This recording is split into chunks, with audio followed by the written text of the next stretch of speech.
ప్రాథమిక ఉపాధ్యాయుల సమావేశానికి కాంప్లెక్స్ సమావేశానికి వచ్చేసిన అందరు కూడా నమస్సుమాంజలు తెలియజేసుకుంటూ మరి కొన్ని విషయాలు జిల్లా విద్యాశాఖ తరపున మీతోటి పంచుకోవాల్సి ఉన్నది, మాట్లాడవలసి ఉన్నది, అవి షేర్ చేసుకుందామనే ఉద్దేశంతో ఇక్కడ రావడం జరిగింది. ముందుగా కొన్ని విషయాలు చెప్పినాక సమస్యల మీద మనం వెళ్తే బాగుంటుందేమో అని మనం అనుకుంటున్నాం. ముఖ్యంగా వలిగొండ మండలంలో చాలా స్కూళ్ళలో ఈసారి స్ట్రెంత్ ఇంప్రూవ్ అయింది. దీనికి మీ అందరి కృషే కారణం. మీ అందరు కూడా అభినందనీయులే. గౌరవ ఎంఈఓ గారు కూడా దానికి పూర్తిగా సహకరించటము, దానికి ఎక్కడ ఏం కావాలని వారి చొరవ, మీ కృషి, వీటన్నింటితోటి ఈ స్ట్రెంత్ ఇంప్రూవ్ కావడం అనేది గొప్ప విషయం. ప్రభుత్వ పాఠశాలల పైన ఒక నమ్మకం కల్పించే విధంగా మీరందరూ కూడా కృషి చేసిరని ఇక్కడ మనకి ఫలితం కనబడుతుంది.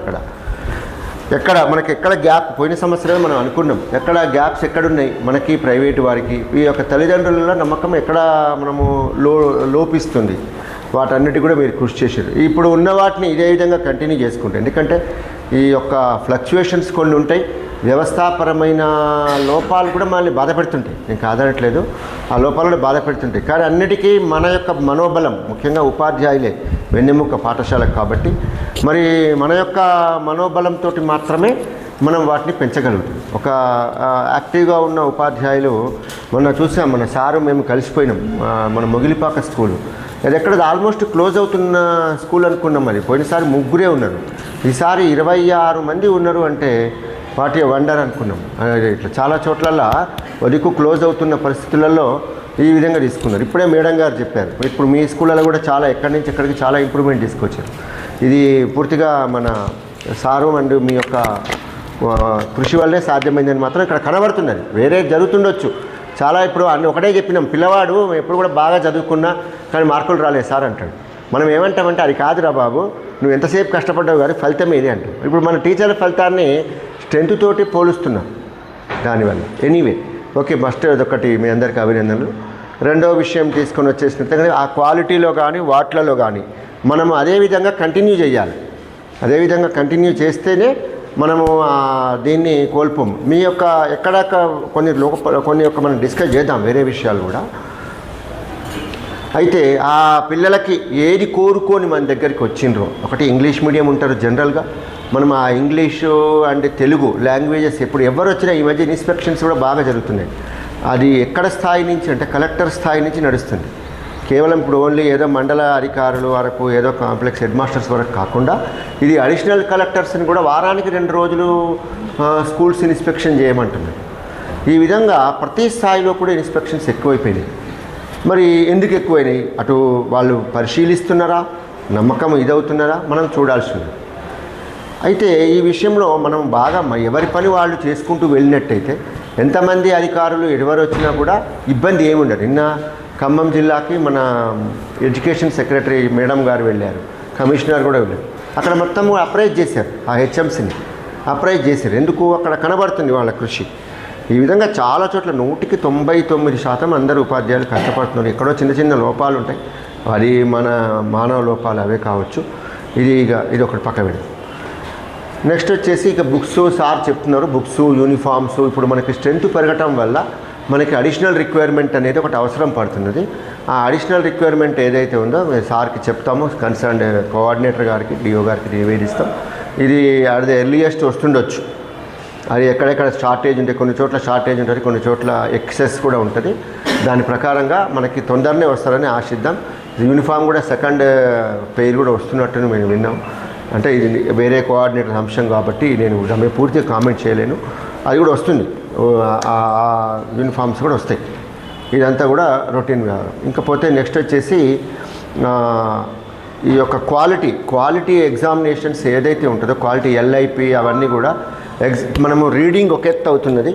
ఆన్ ద అదర్ సైడ్ మనం వాటిని నమోదు చేయడం, మీకు యాప్, ఈ యొక్క టెక్నాలజీ ఎక్కువైపోయింది. ఉన్న విషయం కొంచెం మీరు ఇబ్బంది పడుతుండొచ్చు, మేము కాదనటం లేదు. కానీ పై స్థాయిలో పరిశీలించాలన్నా, ఏ నివేదిక తెలుసుకోవాలన్నా కూడా ఇప్పుడు ఈ ఫోను యొక్క డిజిటల్ టెక్నాలజీ వలన, డిజిటల్ యుగం వలన వాటి మీదే మనము ఆధారపడాల్సి వస్తుంది. ఇప్పుడు లేదనుకోండి, ఏ స్కూల్లో ఎంత స్ట్రెంత్ ఉన్నది, ఏ సమస్య ఉన్నది అర్థం చేసుకోవటానికి అధికారులకి యొక్క టెక్నాలజీ అనేది ఆయుధం అవుతుంది. ఇప్పుడు మన స్కూల్లో మనం పని చేసుకుంటూ పోతూ ఇవన్నీ చేసుకుంటూ ఇవన్నీ ఎక్కడ నేనంత టైం వేస్ట్ అవుతుందని అనుకునే అవకాశాలు కూడా ఎక్కువ ఉన్నాయి, వింటున్నాం కూడా, అది కూడా వింటున్నాం. అయితే ఇప్పుడు ఉదాహరణ MDM ఉన్నది, ఎంత ఖర్చు వస్తుంది, ఎంత ఎస్టిమేషన్స్ వేసుకోవాలి, ఇవన్నిటి కూడా ఒక అంచనా వస్తుంది పై స్థాయిలో. MDM విషయంలో పూర్తిగా అది బడ్జెట్తో కూడిన వ్యవహారం. అట్లనే అటెండెన్స్ కూడా అసలు టోటల్గా విద్యార్థులు ఎంతమంది ఉన్నారు ఒక రఫ్ ఎస్టిమేషన్ వస్తుంది. ఇంకా MDM తోటి లింక్ పెట్టలే FRSని, అది ఇంకా పెడితే ఇంకొంచెం ఇది ఉంటుంది. మరి అటెండెన్స్ తోటి వాళ్ళు కొన్ని లెక్కలు వస్తాయి, ఎంతమంది స్టూడెంట్స్ ఇంట్లో ఉన్నారు, ఎక్కడ ప్లాన్ వేసుకోవాలి, ఎక్కడ డిఫిషియన్సీ జరుగుతున్నది, ఇవన్నీ ఎన్నో కారణాలు ఉంటాయి. అదేవిధంగా క్వాలిటీ ఆఫ్ ఎడ్యుకేషన్ LIP కానీ FLN, ముఖ్యంగా ఇక్కడ ప్రైమరీలో FLN ఇవన్నీ కూడా మనకి ఆ బేస్ లైన్ టెస్టులు అవన్నీ కూడా నమోదు చేయాల్సినది ఆ ఎడ్యుకేషన్ యాప్లో. అవన్నీ నమోదు చేస్తేనే వివరాలు తెలుస్తాయి. కాబట్టి మీరు అన్యదా భావించకుండా కొంచెము, ఎందుకంటే పనిలో పని ఇదొక పని. మనం రాగానే అటెండెన్స్ తీసుకుంటాం, స్కూల్ ప్రిమిసెస్ క్లీన్గా ఉందా లేదా చూసుకుంటాము, అదేవిధంగా MDM చూసుకుంటాము, అదేవిధంగా కొంచెం టైంని ఈ యాప్ల కోసం వెచ్చించాల్సి ఉంది. తర్వాత మిగిలిన ఇక మన స్టూడెంట్స్ మీద కాన్సన్ట్రేషన్ చేయొచ్చు. ఈ విధంగా దీంట్లో మనకి FRS అనేది అటెండెన్స్ ఒకటి ఉన్నది, MDM ఒకటి ఉన్నది. ఈ రెండు కూడా ఇమీడియట్గా మీరు మార్నింగ్ కొంచెం చేసుకున్నట్టయితే మీకే కాదు మాకు కూడా రిలాక్సేషన్ ఉంటుంది. పై స్థాయిలో కూడా కొద్దిగా ఏముంటాయంటే రిలాక్సేషన్ ఉంటుంది. ఎందుకంటే ఓకే ఇక్కడ ఇన్ఫర్మేషన్ క్లియర్గా ఉన్నది, ఇక్కడ వచ్చేసిండ్రు, సరే పిల్లలు ఎంతమంది వస్తే అంతమందినే తీసుకుంటారు అటెండెన్స్, అది ఒకటి నడుస్తుంది. ఓకే, ఇక్కడ నెక్స్ట్ వచ్చేసి యూడైస్. ఈ యూడైస్ విషయంలో మీకు అందరికీ కూడా తెలుసు, యూడైస్ నమోదులను బట్టే బడ్జెట్స్ కానీ డోనర్స్ కానీ, ఇప్పుడు డోనర్స్ వస్తారు ఒక దగ్గరికి మా దగ్గరికి, ఈ బళ్ళో ఎంతమంది ఉన్నారు, ఈ బళ్ళో ఎంతమంది ఉన్నారు, దీనికి ఎవరికి ఎట్లా ఫెసిలిటీస్ ఉన్నాయి, ఏమి లేవు. ఇప్పుడు అంటే నాట్ ఓన్లీ గవర్నమెంట్, CSR దీని కింద ఏదైనా సడన్గా ఎప్పుడెవరు వచ్చి ఏ ప్రోగ్రాము ఏ ప్రాజెక్ట్ టేకప్ చేయాలన్నా కూడా యూడైస్ నివేదికలే ఆధారం. మేము ప్రతిసారి ఆ కన్సర్న్ ఇన్ని స్కూళ్ళకి ఫోన్ చేయడం, వాటిని అనాలిసిస్ చేయడం కుదరదు, సాధ్యం కాదు. యూడైస్ అనేది అఫీషియల్ నివేదికలు. కాబట్టి యూడైస్ కూడా ఒకటి అప్డేట్ చేయాలి. కొంచెం అది ఒక్కసారి చేసుకుంటే సరిపోతుంది, మనం టైం కేటాయించాలి, వాటిని అప్డేట్ చేయాల్సి ఉంది.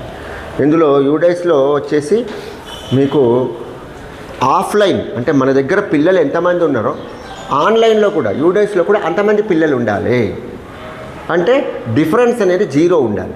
నిన్న మనం పెట్టినాము, MO గారు కూడా పెట్టినాము, ఎంత గ్యాప్ ఉన్నది, ప్రతి చోట ఎంత గ్యాప్ ఉన్నది అని కూడా పెట్టడం జరిగింది. కాబట్టి ఈ గ్యాప్ ఎక్కడ ఉన్నది, ఆ పిల్లలు ఎందుకు ఇందులోకి ఇంపోర్ట్ అవుతలేరు, డ్రాప్ బాక్స్లో ఉన్నారా, లేకపోతే ఆధారు లేదా, లేకపోతేనేమో దాన్ని ఏమంటారు వేరే స్కూల్ నుంచి వచ్చినప్పుడు వాళ్ళు TC ఇష్యూ చేయలేదా, ఆ సమస్యల్ని మీరు తెలుసుకొని కొంచెం దాని మీద దృష్టి పెట్టండి దయచేసి. కొంచెము సరే మన ఒక ఇండివిజువల్ స్థాయిలో మేము ఫోర్స్ చేయలేము ఒక స్కూల్ని, ఎందుకు ఇట్లా ఉన్నది ఏమున్నది అని ఫోర్స్ చేయలేము, వాళ్ళు ఒకటి చేస్తారు. కానీ టోటల్గా డ్రాప్ బాక్స్ అంటే అర్థం ఏంటి అంటే వాళ్ళు ఎక్కడ చదవనట్టు లెక్క. డ్రాప్ బాక్స్లో ఎక్కువ మంది పిల్లలు ఉంటే వాళ్ళు ఎక్కడ చదువుకోనట్టు లెక్క. అంటే ఏ స్కూళ్ళలోనూ లేరు, చదువుకుంటే ఏ స్కూలులోనూ లేరు అని అర్థం. ఏది డిజిటల్గా సరే చదువుతుండొచ్చు, ప్రాక్టికల్గా ఏ స్కూళ్ళలోనూ లేదు. దీని గ్యాప్స్ని మనము తగ్గించాల్సి ఉంది. దీని గ్యాప్స్ని తగ్గించాలి.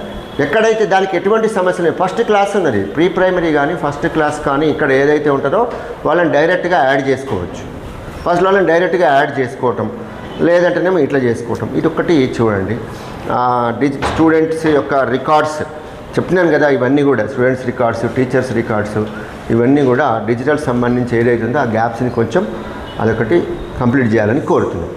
ఇక నెక్స్ట్ వచ్చేసేసి పాఠశాల వసతులు. ఇవి కొన్ని విషయాల్లో ఇప్పుడు ఏమవుతుంది అంటే వసతులకు సంబంధించి పోయినసారి మనకి AAPC కింద చాలా చోట్ల పనులు చెకప్ చేయించినాం. అమ్మ ఆదర్శ పాఠశాల కింద పనులు చేపట్టడం జరిగింది. మరి అవన్నీ కూడా ఇక వాస్తవంగా ఆ AE హెడ్ మాస్టర్ వీళ్ళ కోఆర్డినేషన్ తోటి జరగాల్సిన పనులు పూర్తిగా అటువంటివి. అంటే ఇంకా ఏమన్నప్పుడు మనకి ఇప్పుడైతే పెద్దగా నడుస్తూనే ఉంటాయి. ఇప్పుడు కాంపౌండ్ వాల్స్ లేని స్కూల్స్ ఉన్నాయి, ఇవి ఉన్నాయి, అనేక సమస్యలు ఉన్నాయి. ప్రభుత్వం మాత్రం ఒక్కటి మాత్రం బాగా క్లారిటీ ఉన్నది, 1 by 1గా గవర్నమెంట్ ఎడ్యుకేషన్కి ప్రిఫరెన్స్ మాత్రం ఇస్తుందని మాత్రం కనబడుతుంది మనకి. ఎందుకంటే ఇటు వర్క్స్ చేయించడం అయితేంది, అటు రిక్రూట్మెంట్స్ అయితేంది, ఎన్నో విషయాలు జరుగుతున్నాయి. So let us hope the best. మన విద్యారంగానికి సంబంధించి ఇంకా వసతుల విషయం కానీ వీటికి కానీ ఇంకా మెరుగుపడుతుందని ఆశించి మనం పాజిటివ్ దృక్పథంలోనే వెళ్దామని కోరుతున్నాం. చిన్న చిన్నవి ఏమన్నా ఉంటే మన బడ్జెట్లో మనం చేయొచ్చు. ఈవెన్ కొన్ని స్కూళ్ళలో చిన్న ట్యాప్స్ విరిగిపోతే అది ఎక్కడి నుంచో రమ్మంటే రాదు, అది ఎప్పుడో వాళ్ళు వస్తుంది, మళ్ళీ ఏపీసీలోనే వస్తుందో ఇంకో దాంట్లో వస్తుందో అని రాదు. కొన్ని మనం ఉన్న బడ్జెట్ నుంచి కానీ కొన్ని డోనార్స్ లోకల్ నుంచి కానీ కొంచెం బడ్జెట్ 10,000 20,000 అట్లా ఉంటే కనుక ఎవరైనా లోకల్ డోనార్స్ తోటి కానీ, మరీ పెద్ద భారీ బడ్జెట్లు అంటేనేమో మనం చేయలేము, డోనార్స్ ఎవరు చేయలేరు. ఈ మధ్య ఒక డోనార్స్ వచ్చి వాళ్ళు వచ్చి ఏమన్నారంటే అన్ని పాఠశాలల్లోకి మేము ఒక జిల్లా వ్యాప్తంగా కొంత భారీ బడ్జెట్ పెట్టడానికి రెడీగా ఉన్నామని చెప్పారు. అయితే వాళ్ళు ఫస్ట్ మొత్తం ఒక కిచెన్ షెడ్స్ ఆల్ వీటిలలో కిచెన్ షెడ్స్ లేని చోట కిచెన్ షెడ్స్, ఇంకోటి ఏంటి టాయిలెట్స్ అవి అనుకొని వచ్చినాం, వాళ్ళ ప్రపోజల్ ఇచ్చినాం. మళ్ళీ వాళ్ళు ఏదో science lab equipment even including primary science lab equipment, library equipment, library books అవన్నీ కూడా ఇస్తామంటున్నారు. కాబట్టి డోనర్స్ కూడా ఈ మధ్య బాగా వస్తున్నారు. గవర్నమెంట్ చేయవచ్చు కృషి వల్ల కావచ్చు, మరి మినీ పెద్ద హై లెవెల్లో కావచ్చు, కలెక్టర్ స్థాయిలో కావచ్చు జరుగుతుంది. అది కూడా మనకి ఏదో ఒకటి పాజిటివ్గా ఇంకా పెద్ద ఇంప్రూవ్మెంటే జరుగుతుంది. ఎక్కడెక్కడైతే సిస్టమ్స్ ఉన్నాయో వాటిని రిపేర్ చేయించడానికి కూడా మనకి బడ్జెట్ వచ్చింది, రిలీజ్ అయి ఉన్నది. మనకి కంప్యూటర్ సిస్టమ్స్ కానీ ట్యాబ్స్ బాగా లేకపోతే ట్యాబ్స్ కానీ రిలీజ్ అయి ఉన్నది. అది ఒక 2-3 రోజులలో దానికి సంబంధించి అది టెండర్ ఫైనలైజేషన్ అయిపోతే కనుక ప్రతి స్కూల్ నుంచి ఏదన్నా అంటే ఎక్విప్మెంట్ బాగా లేకపోతే దాని ప్రాసెస్ విషయంలో కొంచెం క్లారిటీ లేదు. అది పై స్థాయి వాళ్ళ నుంచి ఒక క్లారిటీ వస్తే ఎక్కడైనా సరే ఈవెన్ ఇంక్లూడింగ్ ప్రైమరీ కంప్యూటర్స్ కానీ మీకు ఇచ్చిన ట్యాబ్స్ కానీ బాగలేకపోతే వాటిని కూడా రిపేర్ చేయించేందుకు బడ్జెట్ వచ్చింది. చేయించేసి వాటికి సంబంధించిన యాప్స్, ఎడ్యుకేషనల్ యాప్స్ కానీ, ఎందుకంటే ఇవాళ రేపు పిల్లలకి పాతలాగా మనం బట్టి పట్టించే టైం పోయింది. ఇప్పుడు ఎట్లయితే ఇక్కడ మనము ఐఎఫ్పి ప్యానెల్ వాడుతున్నామో అక్కడ కూడా మనము వీలైనంత వరకు ట్యాబ్స్ వాడితే వాళ్ళ లోపల ఇంట్రెస్ట్ వస్తుంది. పిల్లలకి ఏంటిది ఇట్లా కూడా చదువుకోవచ్చు, అది కేవలం ఏదో ఎంటర్టైన్మెంట్కి మాత్రమే కాదు, దీని మీద కూడా చదువుకోవచ్చు అనేది వస్తుంది. ఎందుకంటే పిల్లవాడి ఆసక్తిని గమనించుకుంటూ మన దారిలోకి మలుపుకోవాలి. ఇప్పుడు వాడు వేరే ఏదైనా చూస్తుండొచ్చును, మెల్ల వానికి రైమ్స్ గేమ్స్ చూపించుకుంటూ ఆటలు పాటలు ఎట్లా చూపించుకుంటూ మనం దాంట్లోకి తీసుకొస్తున్నామో వాళ్ళ ఆసక్తులకు అనుగుణంగా, ఎందుకంటే మనం నిర్బంధంతో వచ్చే విద్య అది అంతగా నిలబడదు. అట్లా కాకుండా వాళ్ళ ఆసక్తులను గమనించుకుంటూ వాళ్ళని తీసుకుంటూ వచ్చినట్టయితే కనుక మనకి ఇంకింత వస్తుంది. సో వాటికి సంబంధించిన ట్యాబ్స్ అయితే వాడుతున్నారు అనుకుంటా కదా సార్ అందరు కూడా? ఎక్కడన్నా ట్యాబ్స్ సమస్యలు ఏమైనా ఉన్నాయా? ఏం లేవు. ఓకే, ఉంటే కనుక చెప్పండి, వాటికి కూడా చెప్పినాము, మేము దాన్ని కూడా చేపిస్తాము. సో ఈ విధంగా మనము మ్యాక్సిమంగా ఒక మంచి క్వాలిటీ ఇవ్వడానికి ఎట్లుండాలంటే కొద్ది రోజులు పోయినాక ప్రైవేట్ స్కూల్ పిల్లలను తీసుకురావాలి. ఆ తల్లిదండ్రులని ఒక రోజు ఎప్పుడన్నా ఖాళీగా ఉన్న రోజు మనకు వీలున్న రోజు తీసుకొచ్చేసి మన దగ్గర మంచిగా ఉన్న పిల్లల్ని చూపించేసి పోటీ పెట్టాలి. అప్పుడు వాళ్ళ లోపల కాన్ఫిడెన్స్ పెరుగుతుంది. ఇప్పుడే అని కాదు, మీకు వీలున్నప్పుడే ఆ అవకాశం వచ్చినప్పుడే చేస్తే మెల్లగా మనకి ఇంప్రూవ్మెంట్ వస్తుంది. ఒక్కటే గుర్తుపెట్టుకొని మన స్ట్రెంత్ని బట్టి ఎవ్రీథింగ్ డిపెండ్ అయి ఉన్నది. టీచర్ని ఇవ్వాలన్నా స్ట్రెంతే, బడ్జెట్ కేటాయించాలన్నా స్ట్రెంతే, ఒక డోనర్ రావాలన్నా స్ట్రెంతే. ఇప్పుడు స్ట్రెంత్ ఎక్కువ ఉన్న స్కూల్కి వాళ్ళు ప్రిఫరెన్స్ ఇస్తారు. ఇక్కడ ఇంత స్ట్రెంత్ ఉంది, ఇక్కడ 20 మందికి ఇచ్చేదానికంటే ఇక్కడ 40 మంది ఉన్న చోట ఇస్తే ఎక్కువ యూస్ఫుల్ ఉంటుంది అనే ఉద్దేశము ప్రభుత్వంలో కానీ డోనర్స్లో కానీ ఎక్కడ కానీ సిఎస్ఆర్ ఇచ్చే వాళ్ళలో కానీ ఉంటుంది. అది న్యాచురల్. ఒక టీచర్ని ఇవ్వాలన్నా కూడా కొంచెము ఫస్ట్ దానికి ప్రిఫరెన్స్ ఇవ్వాలి, లేకపోతే బాగుండదు అనేది ఉంటుంది. ఎంత పెద్దగా ఉన్నా కూడా అక్కడ పిల్లలు తక్కువ ఉండి బిల్డింగ్ ఎంత బాగున్నా కూడా వృధా, అని మీకు తెలియంది ఏం కాదు. సరే, ఈ విధంగా మనకి ఇంకొంచెం ఇంప్రూవ్మెంట్ చేసుకుంటూ వెళ్ళాలని కోరుకుంటూ ఈ విధంగా మరి మంచి క్లాసెస్ అయితే మంచి సెషన్స్ బాగా జరుగుతున్నాయి. దీనివల్ల ఒకటి మనకి ఒక కాంప్లెక్స్ సమావేశాల వల్ల కొద్దిగా మంది అనుకుంటారు కానీ ఇట్ ఈస్ వెరీ యూస్ఫుల్.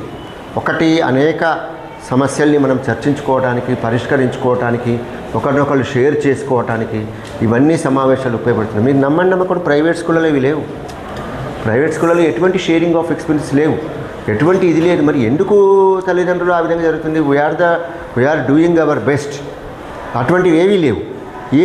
కాకపోతే ఎక్కడ గ్యాప్ ఉన్నది అని నాకు ఒకటే అనిపిస్తుంది. ఒకటి మనకు కూడా చాలా చోట్ల వసతులు వస్తున్నాయి.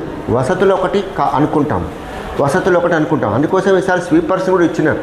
స్వీపర్స్ కూడా కొద్దిగా అందరూ కూడా క్లీనింగ్గా ఉంచండి కాస్త దయచేసి. ఎవరు కూడా ఎండిఎం కానీ స్వీపర్స్ ఉన్నారు కాబట్టి మీరు ఎవరు కూడా వాళ్ళకి ఒక రోజు రాకపోతే ఎవరైనా పంపించేనే క్లీన్ చేయించండి. టాయిలెట్స్ ఒకటి, అవన్నీ కూడా ఎవ్రీథింగ్, మన రూమ్స్ ఒకటి ఎప్పుడు కూడా క్లీన్గా ఉండాలి. అవి కనుక మనం అన్నీ చేసి మరి ఆ వసతుల వాళ్ళ గ్యాప్ని మనం పూడ్చే కృషి కనుక చేసినట్టయితే ఇంకా కూడా ఇంప్రూవ్ అయితే మనకు ఖచ్చితంగా మనకి ఇప్పుడు ఒక స్కూల్ ఓపెన్ అవుతుంది అనుకోండి. ఇప్పుడే సారు మేము వెళ్ళొచ్చాం, ఒక స్కూల్ ఏదైనా అవకాశం ఉందేమో వెళ్ళొచ్చామని ఇక్కడే మాందాపురంకి. అక్కడ అవకాశాలు ఒకవేళ అవకాశాలు ఉండే వచ్చిందనుకోండి ఒక పోస్ట్ ఒకటో రెండో పోస్టులు విన్నరా మనకు ఒక సౌకర్యం ఇంతమందికి ఒక ప్రభుత్వానికి కానీ పిల్లలకు కానీ అందరికీ మంచి జరుగుతుంది. సరే ఎనీవే ఈ కాంప్లెక్స్ సమావేశానికి నన్ను ఆహ్వానించినందుకు గౌరవ ఎంఓ గారికి మీ అందరికీ మరొకసారి ధన్యవాదాలు తెలియజేస్తూ ముగిస్తున్నాను. Thank you.